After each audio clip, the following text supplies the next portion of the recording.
Hello, I'm Bernard Hickey from interest.co.nz and welcome to another in our series of double shot interviews where we bring in someone interesting to talk about something interesting and topical. And today we've got Lachlan McKenzie. Welcome in, Lachlan, to interest.co.nz.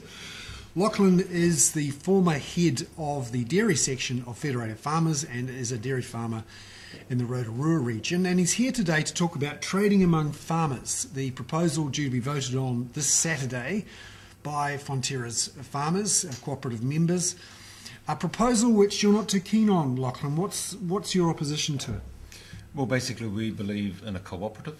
We're passionate about a cooperative. We believe the cooperative is the best way, the best mechanism to get the maximum amount of return back to the farmers and the community in New Zealand. The TAF vote, we believe, is a vote to demutualise our cooperative.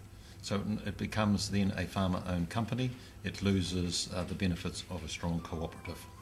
Fonterra is saying that it needs trading among farmers to ensure the redemption risk is removed. This is where farmers, because of a drought or they want to move out of Fonterra, pull their money out of Fonterra and therefore reduce its financial strength. What do you think about this argument that TAF is needed to remove the redemption risk? Well, you cannot never eliminate the redemption risk. And they stated that originally that it was to eliminate the redemption risk. They've now retracted that statement and they've agreed that you can never eliminate redemption risk. The redemption risk of milk supply is always there.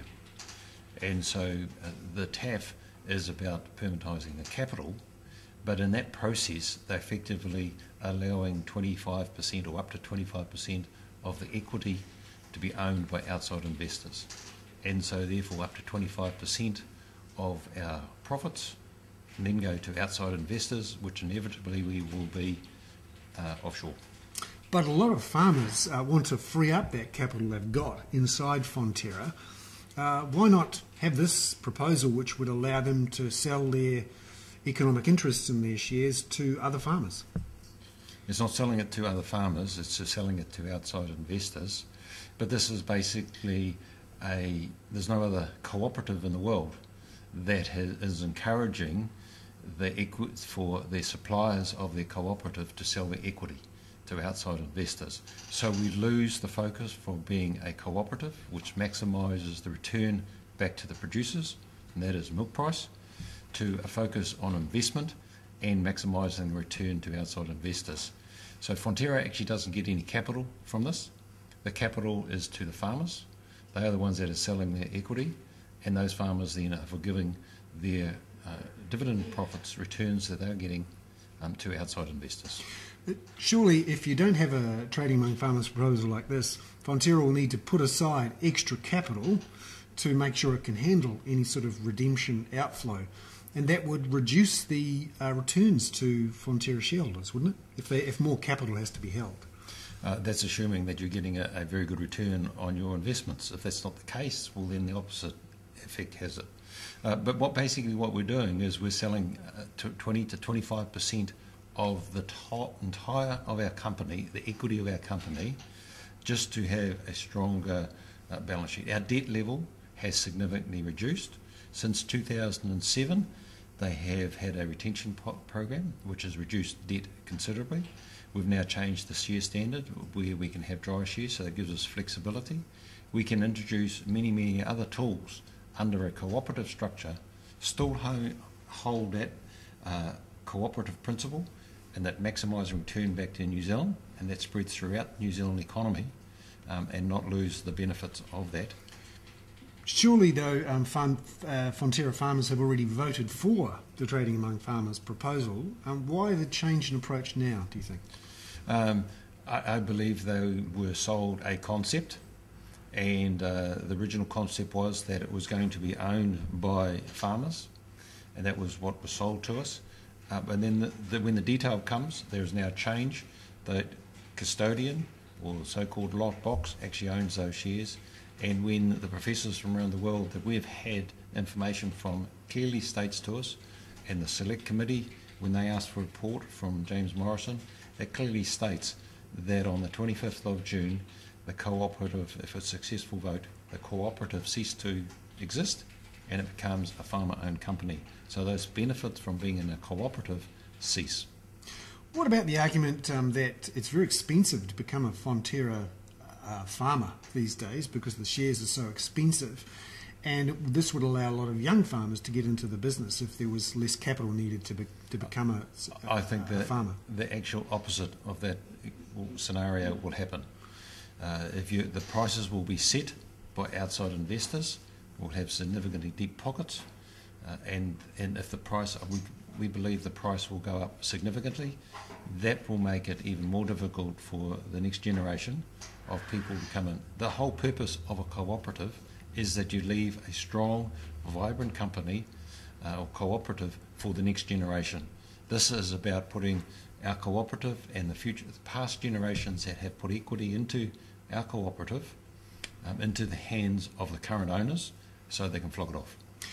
But isn't Fonterra saying that there are protections in place so that even though outside investors might own the economic interest to the shares, they don't have voting interests, and that they also would not be able to set the milk price in a way that would damage suppliers?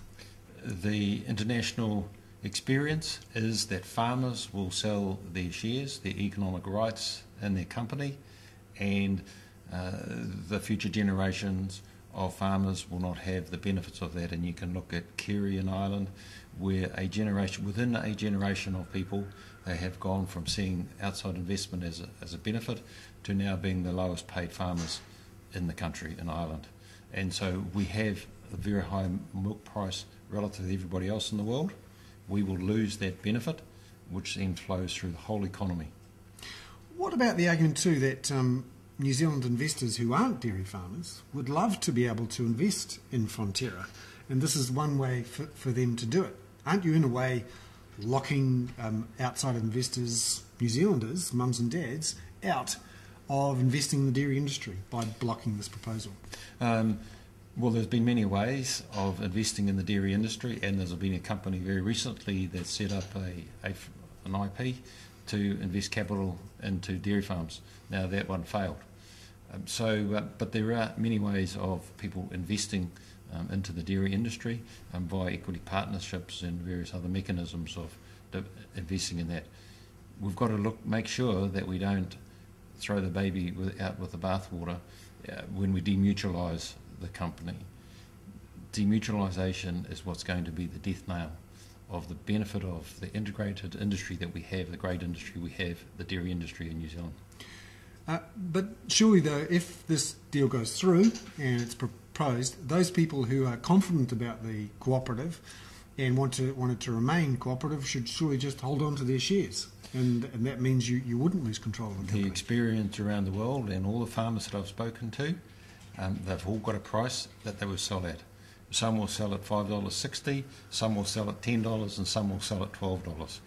It only takes two people from offshore that have deep pockets that want to buy a strategic asset, New Zealand Fonterra, and farmers will sell. And that has been the experience around the world, that it is the farmer's decision, so you can have all the belts and braces around the custodian, around lock boxes and all the other paraphernalia that Fonterra is putting in there, but it is the farmers that make the economic decisions, the wise decisions to sell out and move on. Shouldn't that be their right, though, as individual farmers? Well, we have, but what's happening is that we are privatising what has been generations of people have put into that, and we have normally got the benefit from in our value of our farm, and we leave something for the next generation.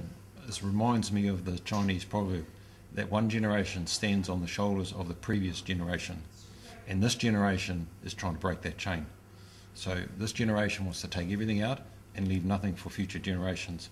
The people that are looking after the future generations of dairy farmers and New Zealand, the whole of New Zealand incorporated. That's why we're so passionate about keeping it together as a cooperative. Lachlan McKenzie there, the former head of the dairy section of Federated Farmers and a farmer from Rotorua, who is part of a group campaigning against the Trading Among Farmers proposal due to be voted on Saturday by Fonterra's farmers. I'm Bernard Hickey for interest.co.nz.